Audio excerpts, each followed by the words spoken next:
ஒரு கடந்த காலங்கள்ல ஒரு இன்டர்வியூல சொல்லியிருந்தாரு.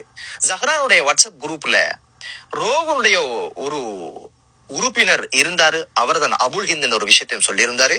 அதே போல அதே வாட்ஸ்அப் குரூப்ல இலங்கையினுடைய உளவுத்துறை சார்ந்த ஒருத்தரும் இருந்தாரு. அதனாலதான் இந்த தாக்குதல் நடக்க போகுது இந்த விஷயம் வெளியே வந்துச்சு அப்படின்னு அவர் சொல்றாரு. சரி, அபுல் ஹிந்தும் ஒரு உளவாளி, இலங்கையினுடைய உளவுத்துறையில் உள்ளவரும் ஜஹ்ரான் குரூப்ல இருந்தாங்கடா, ஜஹ்ரானுக்கு இவங்களுக்கு என்னதான் தொடர்பு? அப்படியா இருந்தா ஏன் இவங்க தடுக்கல? அப்படியா இருந்தா உதய கமனங்களுடைய வாதத்திலிருந்து தெரியுது, உளவுத்துறையே இந்த ஒரு விஷயத்த ஜஹ்ரான செய்ய வச்சிருக்கு அப்படின்னு ஒரு விஷயம் உறுதியாகுது. இரண்டாவது விஷயம், முன்னேற ஜனாதிபதி நல்லாட்சி நல்லாட்சி பொள்ளாட்சியினுடைய ஒரு வகையான பிகிழியாக வாழ்ந்துட்டு போனாரே மைத்ரிபால சிறிசேன.